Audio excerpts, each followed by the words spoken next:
तो आप लोगों के पास बेसिकली इस इम्यून सिस्टम के अंदर दो किस्म के सेल्स इन्वॉल्व होते हैं।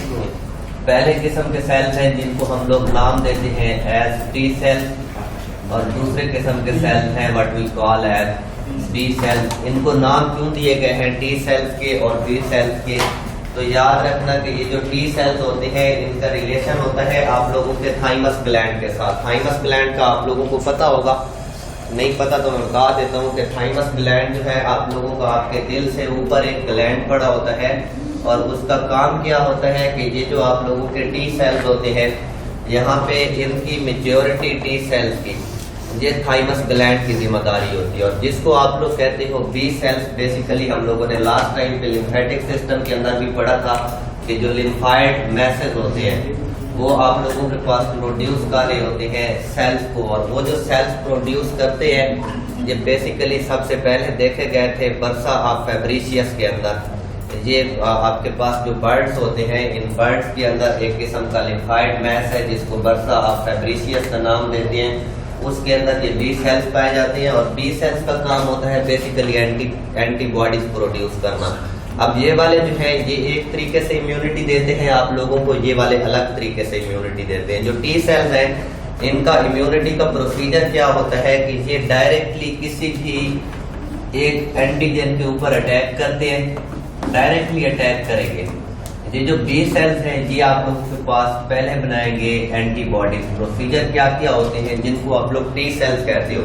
कोई भी एक फॉरेन पार्टिकल जो इसको नजर आ जाता है, टी सेल्स को नजर आ जाता है, वो टी सेल्स करते क्या है डायरेक्टली इन्वेड करते हैं। और जब डायरेक्टली इन्वेड करेंगे फॉर एग्जांपल ये स्पेशल किस्म की प्रोटीन्स बनाते हैं, और वो प्रोटीन्स करती क्या है, वो प्रोटीन्स ये करेंगी कि जाके आगे माइक्रो ऑर्गेनिज्म के अंदर फॉर एग्जांपल लेट से हम कहते हैं वो एंटीजन आप लोगों के पास बैक्टीरिया था, उस बैक्टीरिया की वाल को अंदर से रप्चर कर देंगे। स्पेशल किस्म की प्रोटीन्स होंगी जो बैक्टीरिया की वाल्स को रप्चर करेंगे। अगर बैक्टीरिया की वाल्स रप्चर हो जाती है तो बैक्टीरिया की छुट्टी हो जाती है।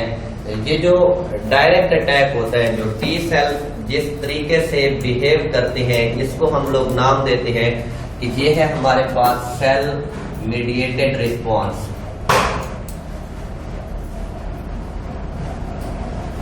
हमारे पास जो टिश्यू रिजेक्शन होता है, टिश्यू रिजेक्शन का नाम सुना हुआ है?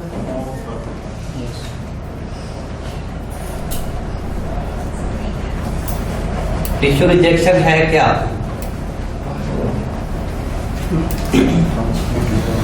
बहुत सारे लोग ऐसे होते हैं कि जिनको आप लोगों ने सुना होगा कि इनको दिया गया था, इनका जो क्या कहते हैं किडनी ट्रांसप्लांट हुआ है, और उस किडनी ट्रांसप्लांट के अंदर काम ये हुआ था, ये कहाँ से बात आ रही? किडनी ट्रांसप्लांट के अंदर काम ये हुआ है कि जो किडनी ट्रांसप्लांट हुआ है उसमें वही वाला टिश्यू जो एक ऑर्गेनिज्म का था जो दूसरे बंदे के अंदर डाला गया था वो वहां पे फिट नहीं आ रहा है, उसके ऊपर एंटीबॉडी जो है अटैक करना शुरू कर देती है। तो इस चीज को हम लोग कहते हैं कि ये टिश्यू रिजेक्शन है। वो जो सेल्स आए थे, वो जो पूरा का पूरा टुकड़ा आया था, वो जो पूरा का पूरा आप लोगों के पास एक किडनी आया था, वो फॉरेन पार्टिकल के तौर पे एक्ट कर रहा है, और आपकी जो एंटीबॉडीज होती है उसके ऊपर डायरेक्टली क्या कहते हैं उसको, आपके जो टी सेल्स होते हैं वो डायरेक्टली उसके ऊपर अटैक करना स्टार्ट करते हैं। तो ये वाला रिस्पांस यहाँ पे टिश्यू रिजेक्शन का जो रिस्पांस होगा वो किस कैटेगरी के अंदर आएगा? What we call as cell mediated response. जो दूसरा रिस्पांस है जिसको हम लोग नाम दे रहे हैं बी सेल्स। बी सेल्स काम किस तरह से करते हैं? किसी भी एंटीजन को पहचानने के बाद ये बी सेल्स डायरेक्टली डिवाइड करते हैं। जब ये डिवाइड करते हैं तो इनका नंबर बहुत ज्यादा बढ़ जाता है, और उनको नाम दिया जाता है एज प्लाज्मा क्लोन सेल्स, और we can call it plasma cells. B cells की डिवीजन से कौन से सेल्स बनते हैं? प्लाज्मा सेल्स बनते हैं, और इन प्लाज्मा सेल्स का जो नंबर होता है ये बहुत ज्यादा होता है। ये plasma cells in response produce करते होते हैं एंटीबॉडीज, और जब ये एंटीबॉडीज प्रोड्यूस करते हैं तो एंटीबॉडीज का नतीजा आगे क्या निकलता है कि ये एंटीबॉडीज अटैच होंगी उस एंटीजन के साथ, एंटीजन एंटीबॉडी का कम्प्लेक्स बनाएंगी। और जब एंटीबॉडीज अटैच हो जाती हैं एंटीजेंस के साथ, तो उस टाइम पे इन्हीं सेल्स की वो जो आपके पास एंटीबॉडीज हैं उनकी फेगोसाइटोसिस स्टार्ट हो जाएगी। बल्कि दो तरीके से काम करते हैं। एक तो डायरेक्टली ये क्या करेंगे कि जब भी एंटीजन के साथ मिलेंगे तो फेगोसाइटोसिस का जो प्रोसेस है वो तेज हो जाता है। तो एक ये फेगोसाइटोसिस करवाते होते हैं। दूसरा ये क्या करते हैं कि किसी भी टॉक्सिक मॉलिक्यूल के इर्द गिर्द लग जाते हैं, उसके साथ एंटीबॉडीज ये अटैच हो जाती हैं और उस मॉलिक्यूल को ये मुकम्मल तौर पे न्यूट्रलाइज करवा देती है। इस किस्म का रिस्पांस जिसके अंदर एंटीबॉडीज प्रोड्यूस होती हैं और काम होता है, इसको नाम देते हैं हम लोग कि ये है हमारे पास ह्यूमरल रिस्पांस। तो टोटल रिस्पांस कितने हो गए हमारे पास? दो किस्म के रिस्पांस होते हैं। एक सेल मेडिएटेड रिस्पांस है। सेल मेडिएटेड रिस्पांस कौन से सेल्स पैदा करते होते हैं? T cells. और बी सेल्स किस किस्म का रिस्पांस देते होते हैं? जी, ह्यूमरल रिस्पांस देना बी सेल्स का काम होता है। एंटीबॉडीज प्रोडक्शन जो है ये बी सेल्स का काम होता है। टी सेल्स एज सच इस वे के अंदर काम नहीं कर रहे होते हैं। अब आ जाते हैं जी हम लोग टाइप्स ऑफ इम्यूनिटी पे। इम्यूनिटी की कितनी टाइप्स हैं? जी, इम्यूनिटी की है हमारे पास सिर्फ और सिर्फ दो टाइप्स। एक किस्म की इम्यूनिटी को हम लोग नाम देते हैं as active immunity and second one is what we call as passive immunity. What is active immunity? जी, एक्टिव इम्यूनिटी क्या होता है? वैक्सीन का यूज। Very good. गलत है। ठीक है, बात करो। याद रखना कि जब भी एंटीजन आपकी बॉडी के अंदर एंटर होता है, रिमेंबर, जब भी एंटीजन आपकी बॉडी के अंदर एंटर होगा और उस एंटीजन का नतीजा ये निकलता है कि with the passage of time आप लोगों के अंदर प्रोड्यूस हो जाते हैं एंटीजन। जब भी आपकी बॉडी के अंदर एंटर होगा, ये एंटीजन करता क्या है? With the passage of time आप लोगों के अंदर प्रोड्यूस हो जाती है एंटीबॉडीज। और अगर आप लोगों के अंदर एंटीबॉडीज प्रोड्यूस हो जाती है तो आप लोग अब इस टाइम पे हो जाते हो मुकम्मल तौर पे इम्यून। इस किस्म की इम्यूनिटी को कहा जाता है कि ये है आप लोगों के पास एक्टिव इम्यूनिटी। एक्टिव इम्यूनिटी आगे दो किस्म की होती है। एक है जिसको हम लोग नाम देते हैं एज नेचुरल एक्टिव इम्यूनिटी और दूसरा है what we call as artificial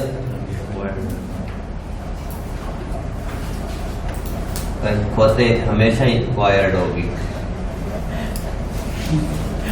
acquired का मीनिंग क्या होता है?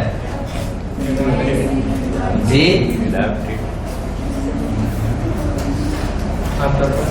एक्वायर्ड का मतलब होता है जो चीज पहले आपके अंदर नहीं थी और आपने उसको हासिल कर लिया है, that is what we call as acquired. ये नेचुरल एक्टिव इम्यूनिटी होगी क्या? नेचुरल एक्टिव इम्यूनिटी के अंदर आप लोग जनरली बीमार होते हो या नहीं होते? डेफिनेटली हम सारे लोग बीमार होते हैं। जब हम लोग बीमार होते हैं वो एंटीजन नेचुरल तौर पे आपके अंदर आया था या आर्टिफिशियली आप लोगों ने खुद उसको इंट्रोड्यूस करवाया था? अगर नेचुरली एंटीजन आपकी बॉडी के अंदर एंटर होता है, लाइक आजकल मौसम चल रहा है मेरे ख्याल में कोरोना का, इस कोरोना के दौर के अंदर ये जो कोरोना वायरस है खुद को खुद से आपकी बॉडी के अंदर एंटर हुआ है। जिन लोगों के अंदर कोरोना वायरस एंटर होगा, बी सेल्स ने क्या करना है? उसके खिलाफ एंटीबॉडीज बनाना शुरू कर देनी है। एक दफा तो वो बीमार होगा लेकिन वो फिर हमेशा के लिए इम्यून हो जाएगा। जब एंटीजेंस नेचुरली आपकी बॉडी के अंदर एंटर होते हैं तो इस चीज को हम लोग नाम देते हैं, जब आप इम्यून हो जाते हो इस चीज को हम लोग नाम देते हैं, ये है आप लोगों के पास natural active immunity. For example हम किसकी एग्जाम्पल लिख लें? कोरोना वायरस लिख लें।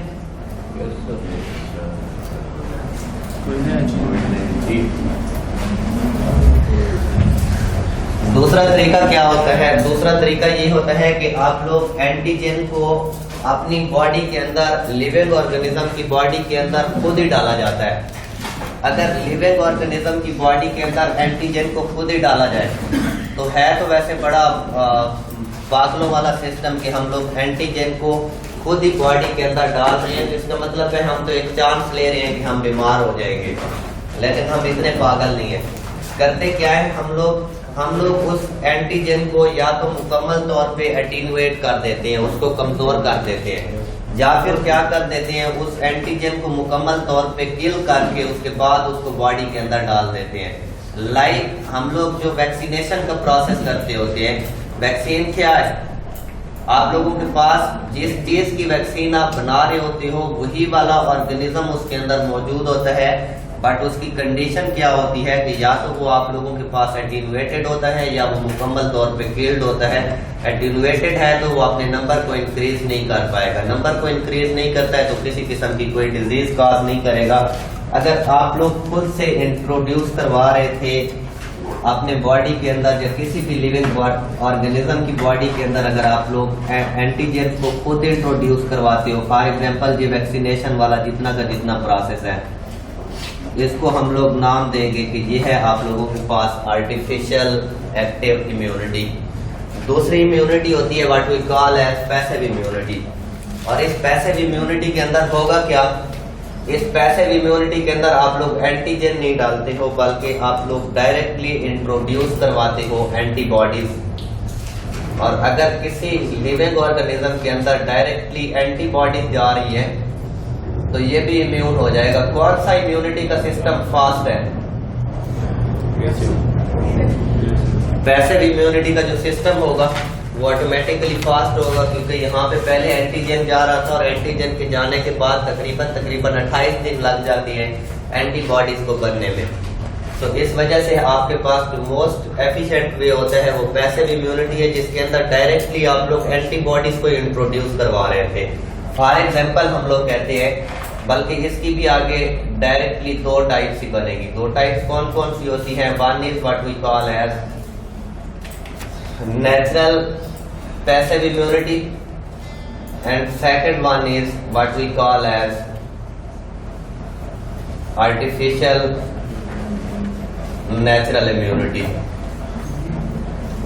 नेचुरल पैसिव इम्यूनिटी क्या होगी?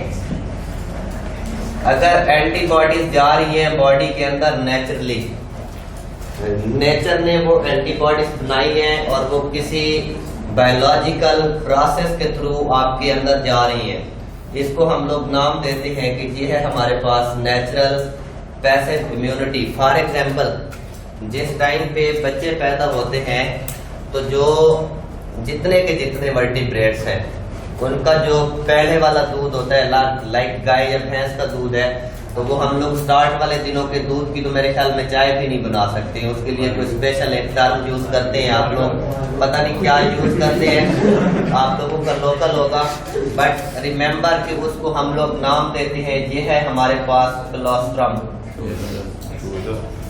वो जो दूध होता है उस दूध के अंदर होती है बेटा जी एंटीबॉडीज, और इस कोलोस्ट्रम की सर्कुलेशन से जो बेबी होता है उसके अंदर डायरेक्टली कौन सी चीज जा रही है? एंटीबॉडीज जा रही है। तो ये नेचुरल वे में जा रही है या आर्टिफिशियली इंट्रोड्यूस करवाई जा रही है? नेचुरली जा रही है। तो इसको आप लोग नाम दोगे, ये जो बेबी आपका इम्यून हो जाता है, आपका तो है नहीं खैर, तो ये जो बेबी इम्यून हो जाता है इसको हम लोग नाम देते हैं ये नेचुरल पैसिव इम्यूनिटी है। दूसरे टाइप की इम्यूनिटी है जिसको नाम दिया जाता है एज आर्टिफिशियल पैसिव इम्यूनिटी। इसके अंदर एंटीबॉडीज नेचुरल वे में आपकी बॉडी के अंदर नहीं जाएगी, बल्कि आप क्या करोगे, एंटीबॉडीज को खुद ही इंट्रोड्यूस करवाओगे अपनी बॉडी के अंदर। लाइक किस केस में ऐसा होता है? लाइक आप लोगों को अगर कहीं पे सांप ने डस लिया है, अब देखें सांप अगर आपको डसता है तो एंटीजन तो आपकी बॉडी के अंदर चले गए, बेसिकली वो वेनम होता है, वेनम आपकी बॉडी के अंदर चला गया है, तो आपको अब क्या करना पड़ेगा, खुद से डायरेक्टली एंटीबॉडीज उसकी ऑर्गेनिज्म की बॉडी के अंदर डालनी पड़ेगी, क्योंकि आप 28 दिन का वेट तो कर नहीं ना सकते, नेचुरल वे और कोई है नहीं। तो स्नेक बाइट जो है आप लोगों का, इसके अगेंस्ट जो आप लोग इम्यूनिटी यूज कर रहे होते हो उसको क्या नाम देते होते हैं? फॉर एग्जांपल हम लोग सिर्फ एक ही लिखते हैं कि आप लोगों के पास जो स्नेक बाइट होता है इसका वेनम है, तो आप लोग इसको दे देते हो what you call as anti venom. और कहाँ पे यूज करते हो आप लोग?